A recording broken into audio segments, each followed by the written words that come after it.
Hi, I'm Nicole. Sarah. Hillary. And we're the hosts of the Feminine Mistake podcast. Each month we sit down with a guest to watch movies that are 20 years or older. And see how they hold up to today's modern feminist lens. Why do mermaids have such low self-esteem? Why is it so funny when men take care of babies? What exactly did Jenny die of in Love Story? These are the kind of hard questions we ask ourselves on the Feminine Mistake podcast. The Feminine Mistake podcast, now available on Apple Podcasts, Stitcher, and Podbean. Do you guys think that was okay? Yeah, I don't know. We sounded kind of shrill. Really? Yeah, women's voices are just so grating on the radio. Yeah. Oh, man, you're right. Yeah, I mean, have you ever heard those guys over at the Nerdist or Last Podcast on the Left? I mean, they're just biologically more funny than we are. It's so true. Yeah.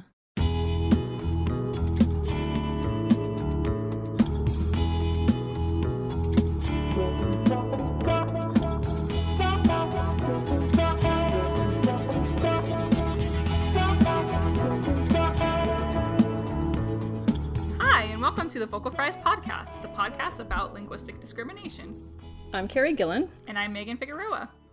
So today we have a guest to talk about foreign accents and how we discriminate against them. Yes. So that's exciting. And super relevant always. Always. Yeah.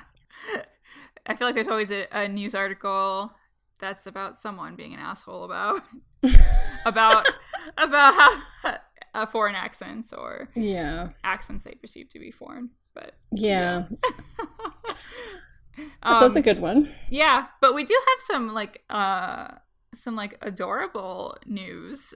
Well, I don't know if I call it news, but we had the most awesome shout out from a podcast called How to Make a Memory with Jennifer Tierney. I was delighted when I heard it. Yeah, me too. That's very sweet. Yeah, and I totally understand the feeling of wanting to be. She mentioned wanting to be internet friends, and I totally get it. It's like there are people I'm like, I want to be like with my favorite murder ladies. I'm like, I want to be internet friends. Let's be friends. So it was like super sweet to hear someone say that about us, and yeah. So hi, internet friend. Yay, internet friends. Yeah, and how I found out even that she even talked about us was through, her podcast has just joined, I think it's called The Legend podcast network, run by Matt Mitchell and from Geekend Warriors. And I just had a conversation with him yesterday, and he pointed out something about our discussion about literally and all those words, but he was talking about irregardless and how apparently, I did not know this, I don't have this stereotype, but stereotypically people associate irregardless with Latino people and culture. And so maybe that is why that woman who wrote the 15 words you should get rid of from your vocabulary, or however many it was, why she ended her post with jefe. And I think it was specifically about irregardless, was it not? Probably. Yeah. I've already forgotten, so let's say yes. Yes, let's just make it worse on her. But yeah, so that's why she used it, because she was like primed by this. Yeah. And I mean, I feel like when you write something that's like eventually edited, maybe you take out the things that are super racist that you were primed to write. Like, that is not, I mean, again, this is only speculation, but from other evidence that we're drawing upon. But it's like, that's not cool, lady. That's way more offensive than I thought. Like, I was thinking. I was already offended because I was like, there's something wrong here.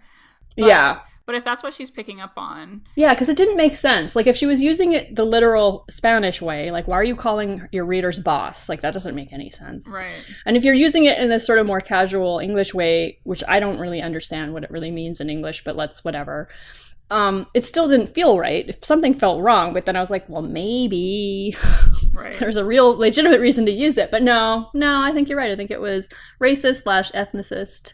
Yeah, and we Googled, because, that's how you find... Oh, no. Okay, so listen. Before I say... so I looked it up. Yep, 15 words you need to eliminate. She definitely says jefe under number 15, irregardless. This doesn't mean when you think it means jefe. Oh, shit, that's so racist. Oh, great. Or ethnicist. That's fantastic. All right. Yeah. That's no, he was gross. absolutely right. So thank you, gross. Matt, Yeah, thank you. for letting us know, because I really didn't know. Yeah. And I feel like I should have known, but for some reason this is just not a stereotype that I have, like, at all. Well, I feel like I super should have known.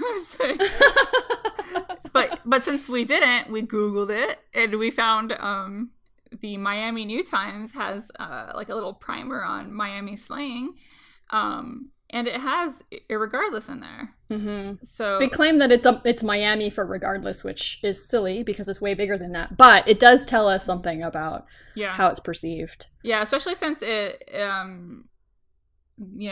this article seems to be related to Spanish. Yes. At least influenced by Spanish speakers or influenced by people in that community. Yeah. And they also have, I wanted to point out, literally, and they say, like millennials everywhere, young Miamians are prone to overuse and misuse the word literally. So but it literally might be more ubiquitous. Ubiquitous. Ubiquitous. It's just not a word I ever say, Carrie. I know. I'm sorry. It was just so cute. And I would have done the same thing. I would have done the exact same thing. It might be more ubiquitous here than anywhere else. Yeah, it's not. Probably. I mean, yeah. So there again is this kind of ageist assumption that literally is just quote unquote overused by young people, and again, misuse, overuse.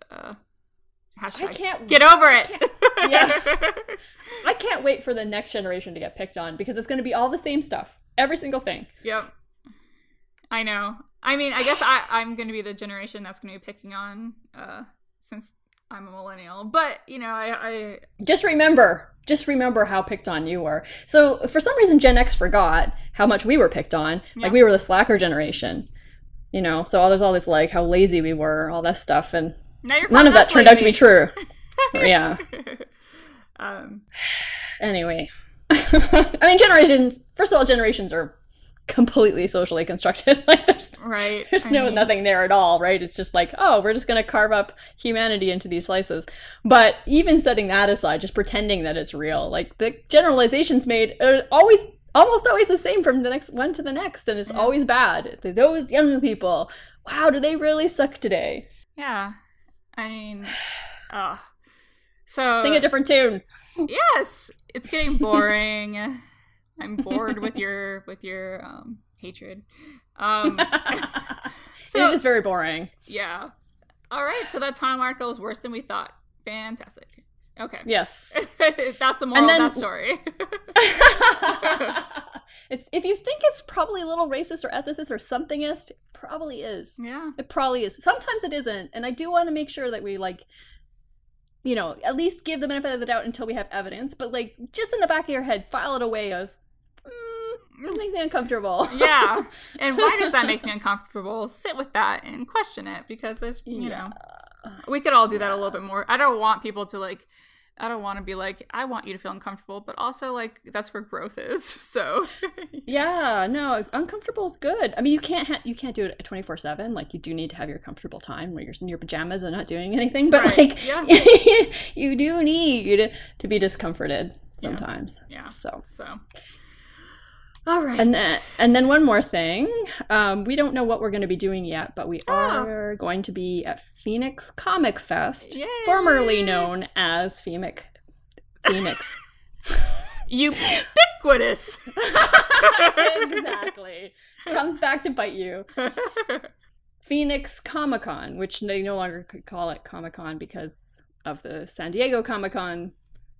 But anyway. Yeah, they were like, we want it. We started it. You can't have it. So they sued Denver, and they won. Yeah. But before they even won, Phoenix decided, not let's not deal fighting. with that. Yeah. So they changed it to Comic Fest. So hopefully we'll be doing something around linguistic discrimination, but we don't know yet. Yep. So we'll let you know. I know. So, that's exciting. I'm really excited. Yeah, me too. This is peak nerd for me. Yeah, I've already done it, and the one that was probably the nerdiest was the constructed languages one. Yeah. So no matter what we do, it won't be as nerdy as that. Yeah. Okay. Well, you're just trying to take it away from me. Thanks a lot. You're like, No, I'm just saying I'm nerdier, I guess, which is not necessarily a good thing. yeah. Well, you are. That's true. You are nerdier. That's true. It's not. True. It's not a judgment. I say, I can't help it that I was born so cool. Yeah. Well, maybe on that note, Yeah. shall we? So now we will be talking with Ethan Kutlu of the University of Florida about foreign accents and the discrimination against people who have one. Yay.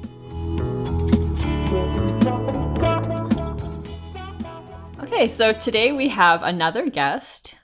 Ethan Kutlu is a PhD student at the University of Florida. He works on bilingualism, sociophonetics, and cognitive science. He's trying to understand the differences between first and second language acquisition. And probably more importantly for what we're going to be talking about today, he's currently a member of the team investigating factors impacting native speakers' foreign accented speech judgments.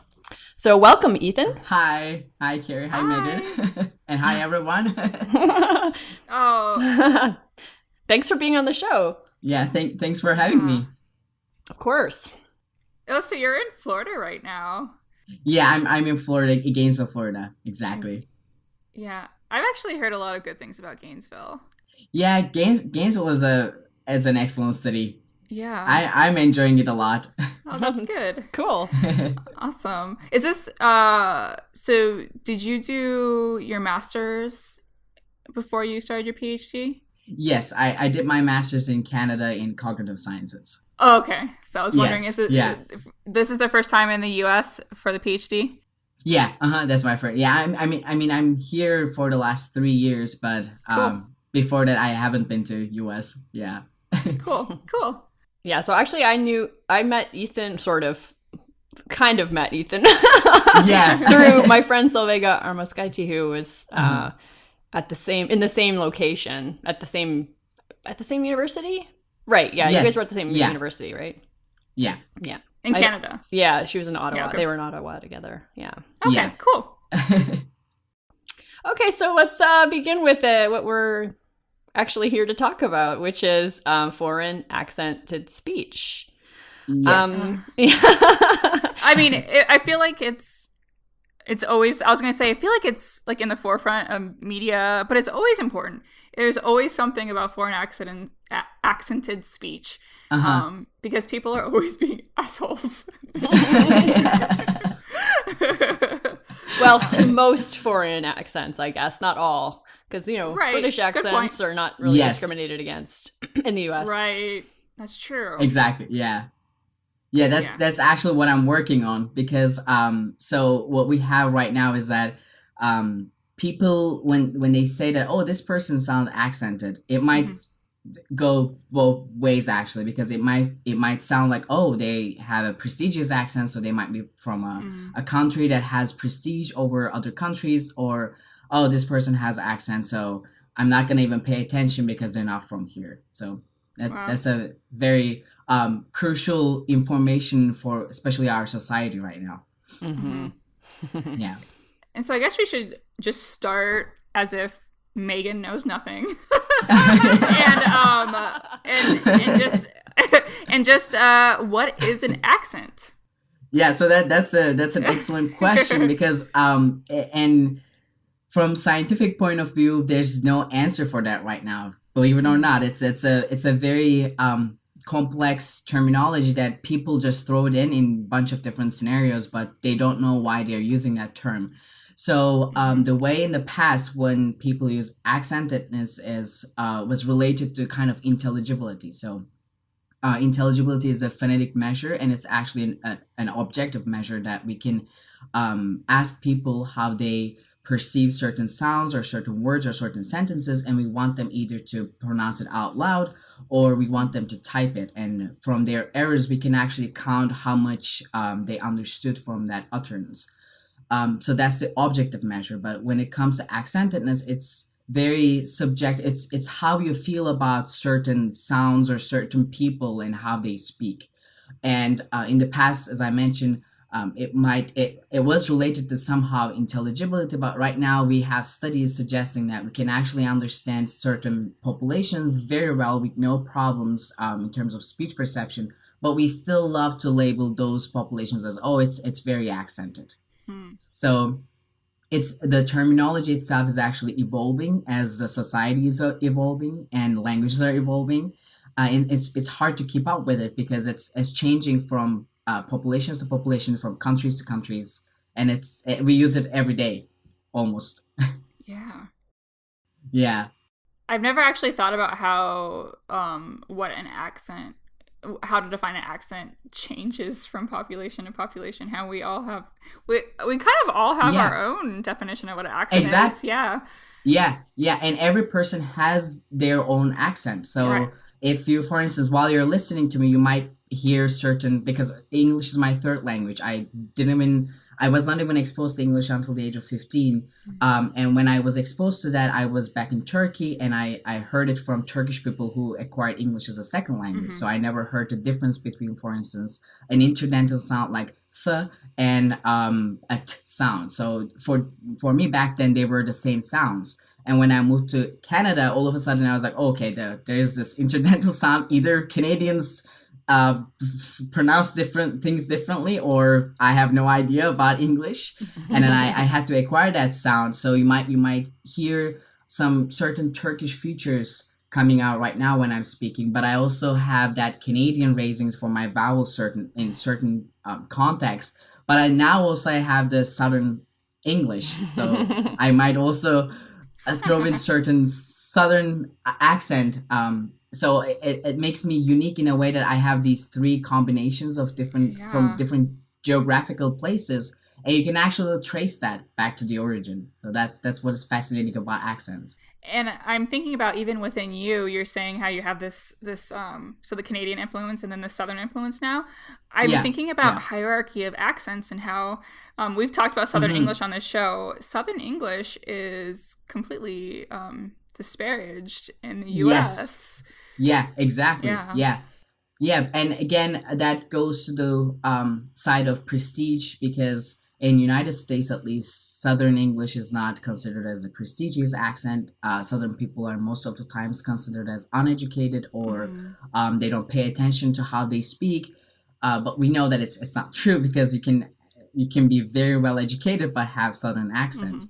And if you compare that to United Kingdom, for instance, how we look at England and how we look at Queen's English, which is known also as RP, received pronunciation. Queen speaks with a Southern accent, but in United Kingdom, South refers to the best part of the country. So sometimes the geographical parts of how language interacts with geography and how that interacts with socioeconomic status it's also very amazing.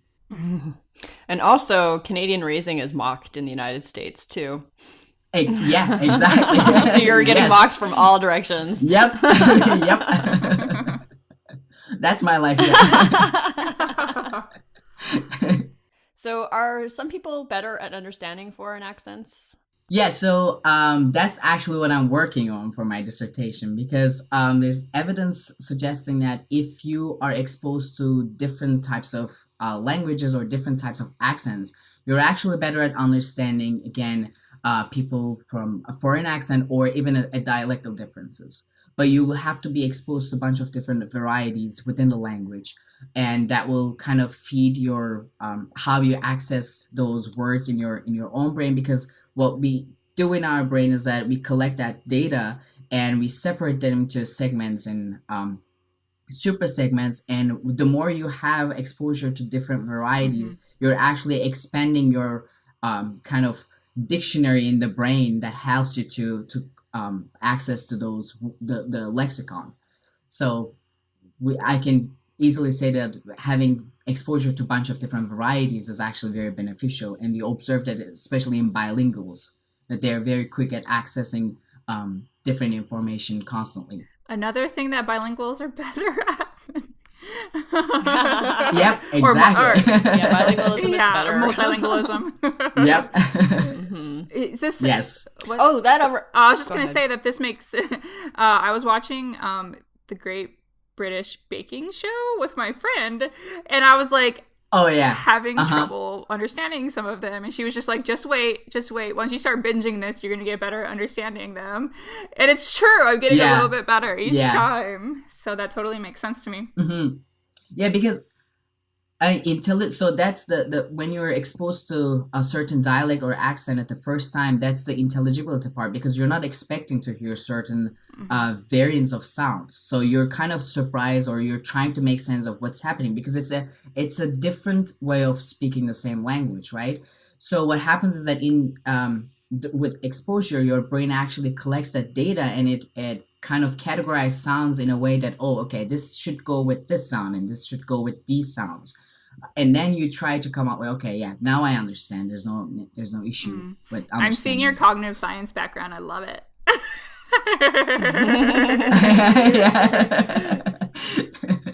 Yeah, it surfaces in my life a lot. I can't stop that. Nor should you. Yeah. So you actually mentioned earlier that English is your third language. I'm assuming your first language is Turkish? Yes. And what's your second language? I acquired French before English. Okay. Yeah. But if you ask me whether I can speak French right now, that is not the case. I can understand it, but because I haven't been speaking for a long time, I think I lost the production. But I'm still, I think I maintain the comprehension part, and it's very bad. It's terrible. I don't know why it happened, but it's just it's on me. I think I focused on English a lot and just kind of postponed French for a little while. Yeah, it's hard when you're not speaking a particular language. You don't have the practice. So yeah, my French is gone. Whatever I had before, it's I mean, I do understand some of it, not as much as I used to, but production, it's not great. Yeah. So I'm thinking about how, okay, y'all are talking about second languages, third languages you speak. I feel like for some people, they're kind of intimidated by learning another language because they're afraid of sounding accented or having an accent. Yeah, that's the biggest issue in bilingualism and multilingualism, especially in the Northern American context right now, because when we look at European countries, being a bilingual or multilingual is actually the standard. So you have to maintain a bunch of different languages, and people don't make fun of your accent, or they don't label you, oh, you don't sound as someone from Belgium. You know, you don't hear those. People generally say, oh, you speak Belgian French, for instance.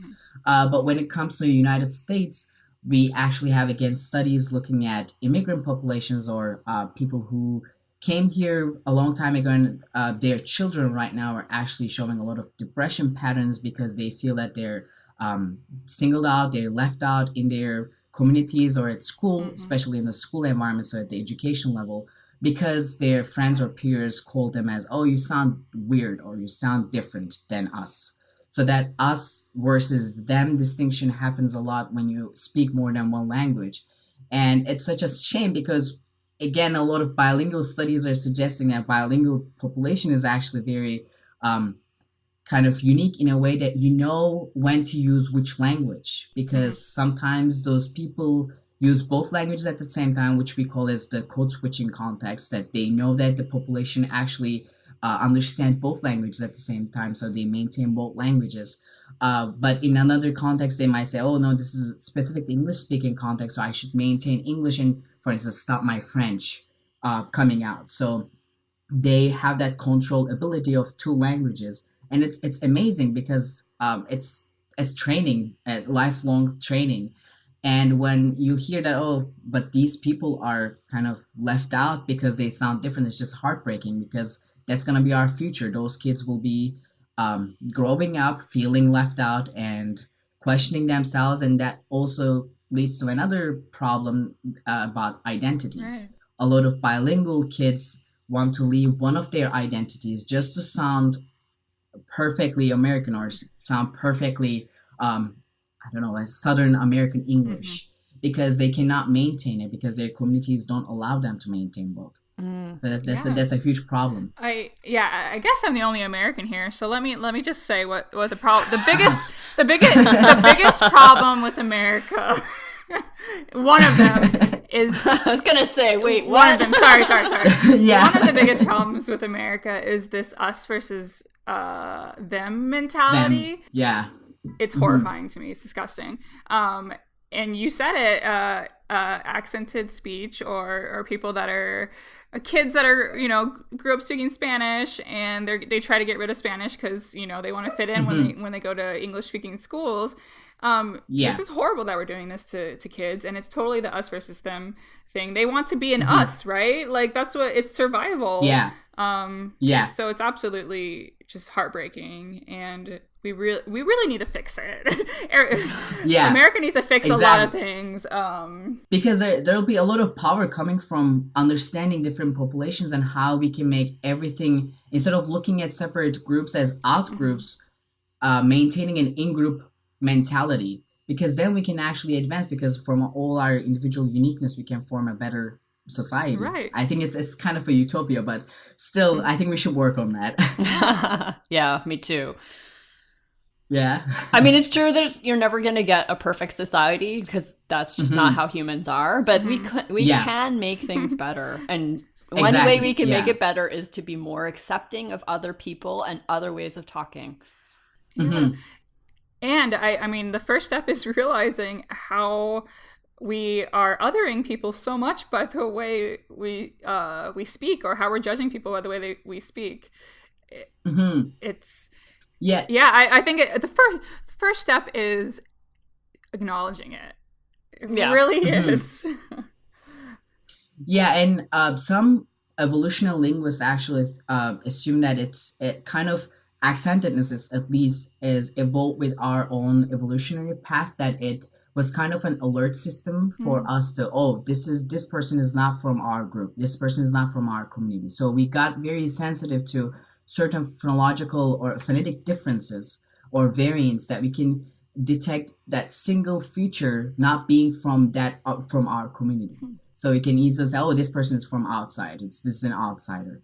But in time we take that alert system to the extreme level of leaving people out and labeling them and causing them depression. It's the unfortunate way of using our evolutionary path to make sense of the world. Because when you look at it, it could make sense that, I understand the difference, that it sounds different, that person might be that person might be an outsider, but it doesn't mean that person is less of a human or less of my own kind. Right. That's the part that's killing us. Right. Because we don't do it when Queen Elizabeth speaks RP. We don't do that when someone with a slight French flavored English speaks to us, because we love those kind of other accents that are prestigious. We love to hear them. And people, again, studies suggest that when people have that European sounding, Americans actually love that and they fall in love easily.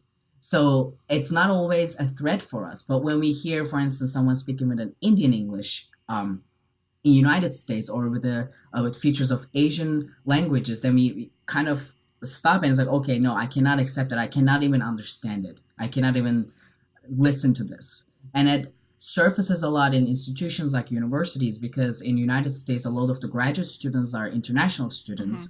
And a lot of these students have fellowships that requires them to teach or to interact with undergraduate students. So on that side, for instance, I'm very lucky because at University of Florida, we don't have the same policies, and especially in my department, I'm very lucky because I'm an international student and I've never been treated like that. But I also know cases in the United States where certain international students were kind of banned from teaching because undergraduate students did not like their accents. And that's a terrible thing, because you come to a country to have education, but then people say that, I don't understand you, so you cannot teach me. Another problem with student evaluations, by the way. I've seen horror stories about student evaluations where students just totally shit on people's way of speaking and their accents. It's terrible. Yeah, we actually, yeah, Carrie, I think you guys shared that on Vocal Fries about the Canadian incident where one lecture was labeled as being accented and students hated her on Rate My Prof, I think. Yep. Yeah, so those stories are always emerging because students don't appreciate the varieties, or students don't appreciate accents. They just look at it from a perspective that, okay, this person it sounds different and they look kind of different from what we look, so I'm just going to go ahead and not listen to that person. Well, I think that's important too. They look different than we look because, as Carrie said at the beginning, because British accents were like, oh, or like Australian, like, oh, it's very. I've heard like, oh, it's very sexy. You know, like people will actually think it's an advantage, but these people are mostly white, right? When we talk about exactly. So there's that part of accentance going with race and ethnicity, because if you belong to a race or an ethnic group that's totally different from the context that we're looking at, and if you have slight deviations of with the language at the language level, then you are more likely to be judged heavily in terms of your accent. Whereas if you're following under being white and being in countries that are kind of close to the United States, then you'll be probably, you're likely to be judged as, oh, it's a prestigious accent. They're from Britain or they're from Australia. They're good people. So this is why I'm a little bit suspicious of the evolutionary claim, because we only use these differences against other people when it kind of suits other agendas. So I mean, maybe we were evolutionarily not designed exactly, but pushed to hear differences, but like we only use it in a bad way when it suits us. So so exactly. So at that level, it really interacts with the political situation all around the world, because we take that evolutionary path in a way that, oh, I'm going to use it for my purposes, because if it serves me, then I'm fine. But if it doesn't, then I'm going to just keep labeling other people. It goes really well with political situation and geographical situation right now in the world. Definitely. Yeah. Okay. So what I'm hearing is that some of the accents that are the most judged, and I agree with this, so let me know if I'm getting this wrong, but mainly Asian accents are treated as the worst. Is that right? I would say Asian and South Asian. So if you're looking at any type of societies that are falling under that East Asia or South Asia, they will be judged heavily accented. Yeah, from my own personal experience, I would definitely say that that's true. I remember when I first got to university as an undergrad, one of my professors was, I think, Korean, certainly East Asian anyway, and many of the other students were just like, I can't understand him at all. And I was like, he did speak fast, and it was math, so it was very difficult, but I didn't think that the intelligibility was as bad as many of the other students said. Yeah, so I definitely noticed the racism back then. Yeah, and right now, again, because universities are also changing in a way that, we have to kind of have this as a marketing issue that, we have all lecturers speaking in the best way possible, because all our students will benefit from that. And we maintain the idea, and unfortunately that's affecting a lot of graduate students and also lecturers, and even tenure track position faculty members as well. Because if one student says, oh no, I couldn't understand this person because they had accent, then it's probably the ending for that person, which is just terrible. Yeah, agreed. I actually was on not a committee. Every once in a while, I would be asked to come in and judge people's ability to be TAs. And one of the criteria was really like, how intelligible are they? And it was very unsettling, but I was really trying to make sure that, yes, actually this person is not being a good teacher, as opposed to only being slightly accented. Because there were a couple of times when the other judges on the panel would be like, oh, I just didn't understand them at all. And I was like, No. Yeah. They were fine. Yeah, that's another issue, especially in so that's one application. But when we look at linguistic studies, we also see that emerging a lot in the data that we're collecting right now, because most of linguistic research is focusing on native speaker judgments and how native speakers judge certain linguistic phenomena. But then we see variation even within the United States, that there are differences, grammatical differences in Southern accents and Southern dialects, I would say, and Northern dialects, and the West and East Coast are different. So when we look at, again, linguistic studies just focusing on one single population and targeting them as standard, and that's how, we're not saying that that's not how people speak or should speak, but we're actually implicitly saying that, because we're only collecting data from monolingual speakers or native speakers. I mean, thankfully that changed a little bit in the last couple of years, but still we're not doing a lot of progress in terms of having varieties in our own research. That's true. Yeah. I'm curious to know what the situation is like in Turkey. Is there any sort of similar judgment against regional dialects or foreign accents or anything like that? Yeah, I mean, it happens again, probably all around the world, because in Turkey, especially, okay, so Turkey is a maze. So there are a bunch of different ethnic groups, peacefully, I think, lived in the same area for a long time, and then they lost their peace, unfortunately. But we also have a lot of outsiders who moved to Turkey back in time, and they just wanted to stay there because of the nature of other opportunities. But when we look at the populations, if you're from the western part of the world, you're judged as being more polite, more educated, you sound better. Whereas within Turkey, if you speak slightly with Anatolian dialects, which is the kind of central part of Turkey, you're not educated. People should not listen to you because probably you're not urban citizen, but you're a rural citizen. And it surfaces a lot in the southern part of Turkey, where we have the border with other Middle Eastern countries, and where we see a lot of Kurdish-Turkish bilingualism. So that was, back in time, it was a huge problem because Turkey's constitution did not allow people to speak other languages after the republic was formed, and there were reasons behind that. One reason was to form a unified country and taking extreme precautions towards separating bunch of different ethnic groups.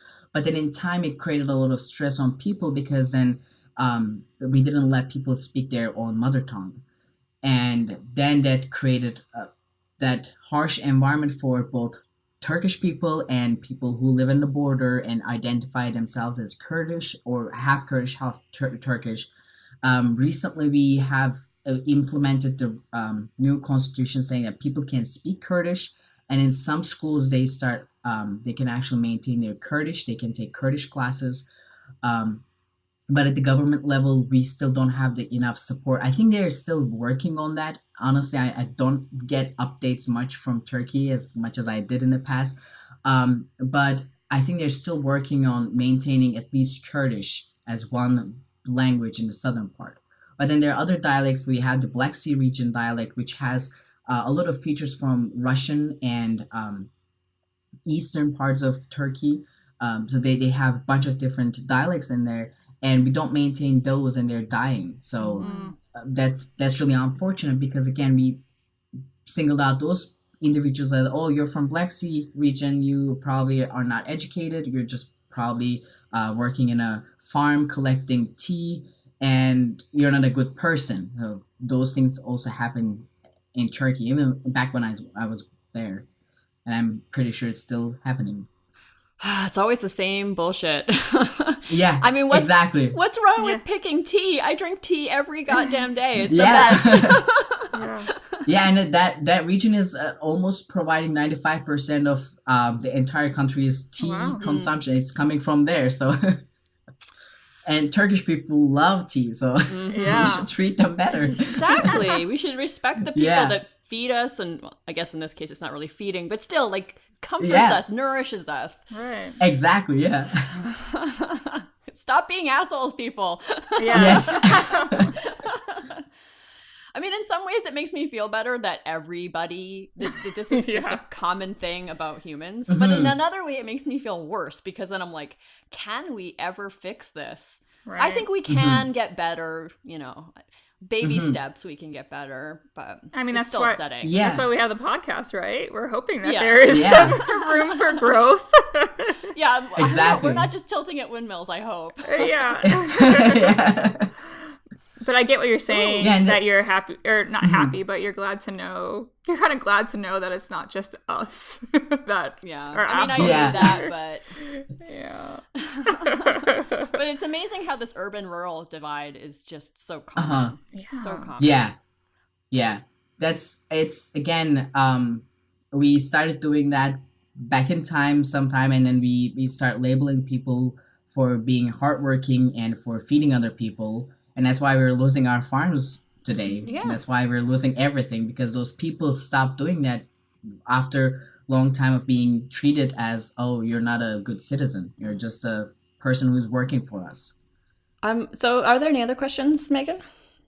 I guess I would ask, as a takeaway for our listeners, Ethan, why is judging foreign accents so shitty? Like, if you decide, like, one takeaway, if our listeners, if someone asked them tomorrow, why is it so shitty to judge people on their accents, what would you want them to say?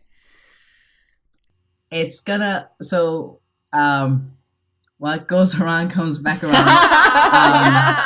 If we judge people right now with their accents, one day another future population might judge us for our own American English, maybe. So we shouldn't do that. We should teach the world that everyone has accents, and it's unique, and it's what makes us perfect, and it's what makes us human, that we maintain that uniqueness about our conversations, and we should just appreciate it instead of singling out people.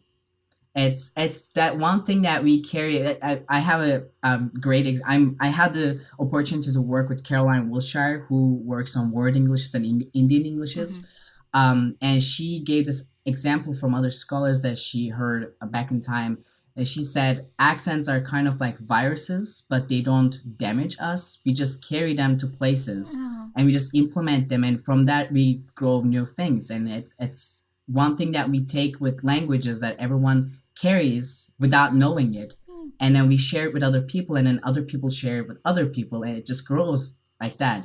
So we should just stop for a second and listen to people with both of our ears, fully kind of engaging in a conversation, and understand them, and try to understand, for instance, their background, why they're here, and we should appreciate that. Oh my goodness. It's very sweet. I love it. Me too. I never thought I'd get like glistening-eyed over a virus analogy, but here I am. I love it. Yeah. Well, we carry virus RNA in our DNA, I believe. Like, they're just a part of us, so Yeah. they're not always bad. Yeah. Some viruses are actually for us to connect with each other. Oh. So. Oh, I love it. Yeah. I love it. Me too. Wow.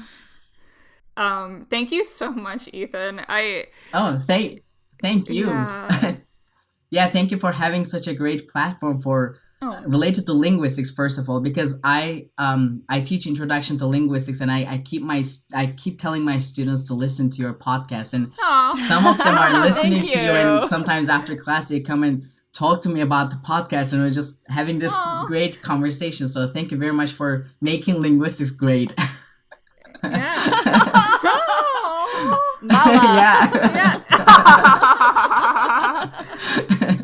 Oh, thank you so much. Yeah. That makes me very happy. Me it's too. exactly what I wanted, you know? Yeah, I really think we needed something like this in linguistics, because linguistics is not a new field, but it was kind of getting into this weird notion of, we're scientific and we have to exclude everything, but then we are trying to be inclusive, but then we stopped doing that. We were not inclusive, and you guys are including both linguist and non-linguist people and trying to educate public. So, which I think we should all do in linguistics and in other fields.